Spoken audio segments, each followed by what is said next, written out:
lipstick on his collar. That's sad, isn't it?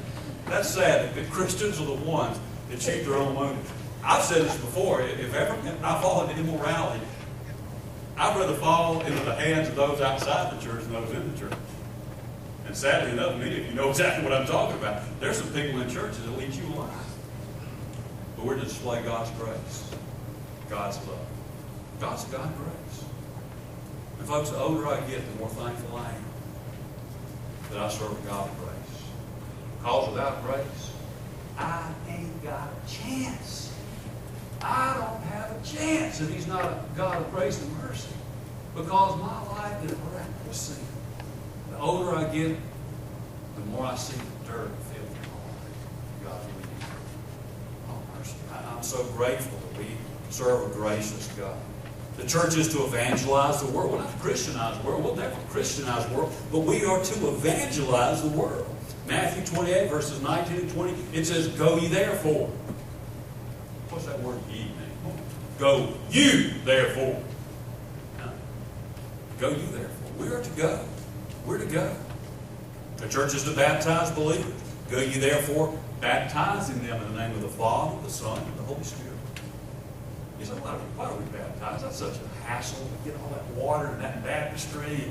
Why don't we just get a little cup and just shoot them with a little water? Why do we do that?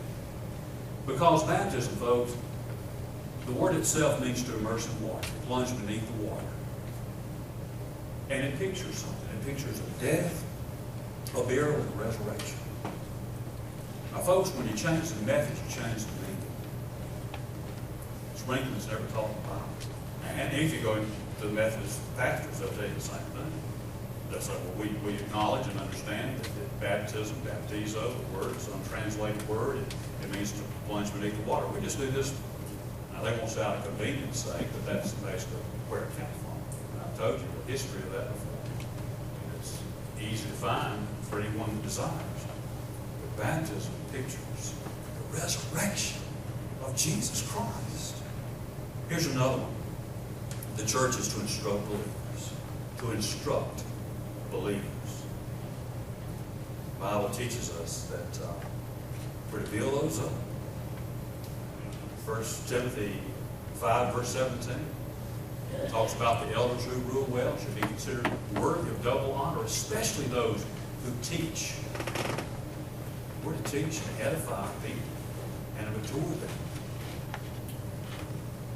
Those of us who've been in church a long time, we should be experts in the Word of God. You should handle the Word of God and the sword with great ability. What a sad thing it is for a person who's been in church all their lives and can't even find the book of Deuteronomy or 1 Thessalonians. Or if you tell them to turn to Philip 66, they start turning in their Bible. You know? I mean, it's sad. It is sad. As a pastor for almost 30 years, it amazes me the lack of understanding of this book among our people. You know, I try to wonder, what is it? Is it poor teaching? Well, obviously not. If I'm their pastor, I know they're getting good teaching. That can't be it. Strike that one. Well, folks, we're in a better place than any time before to receive good teaching. I mean, there are sermon studies. There are CD groups or books, or what am I trying to say, Larry? CD studies or whatever you can get. I mean, whatever that word is, I'm trying to get the seat out of here. But there's so much available to us. If you don't know Greek, my goodness, you don't have to know Greek. There are lexicons and dictionaries and encyclopedias and concordances and commentaries. And yet there's more ignorance today than ever before. You just don't get it. Oh, yeah.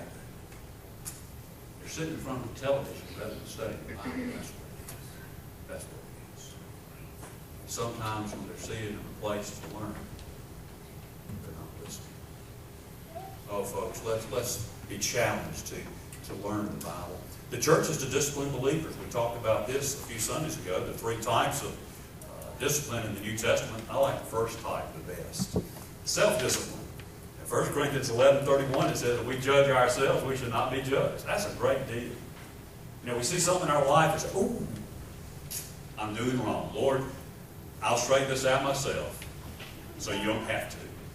Boy, great deal. Self-discipline. Number 2, there's sovereign discipline.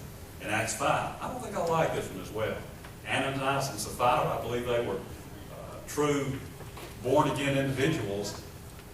God took them because they lied to the Holy Spirit. Or in 1 Corinthians 11, the Corinthians that were blaspheming the Lord's table, God took them. For this cause some were weak and sickly among you, and some sleep because of their sin. So there's self-discipline, sovereign discipline, and then there's church discipline.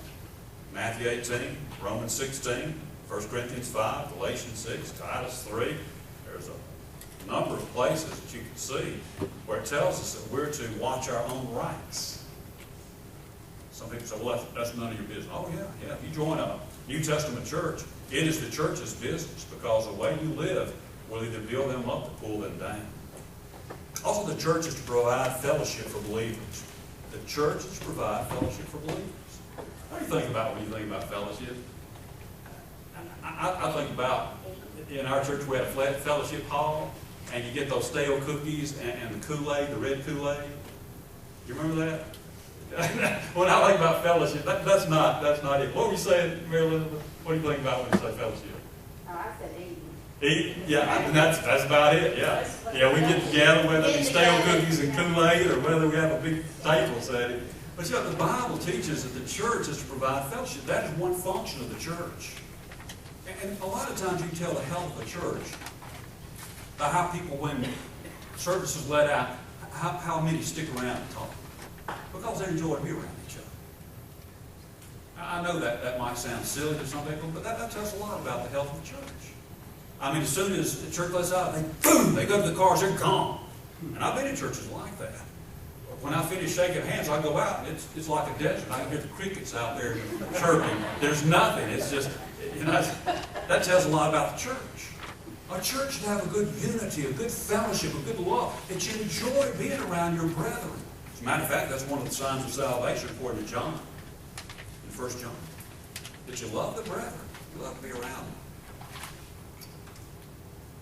The church is also to care for its own in time of need. The church is to care for its own in time of need. You wouldn't believe how many calls I get during the week from people outside our church looking for handouts.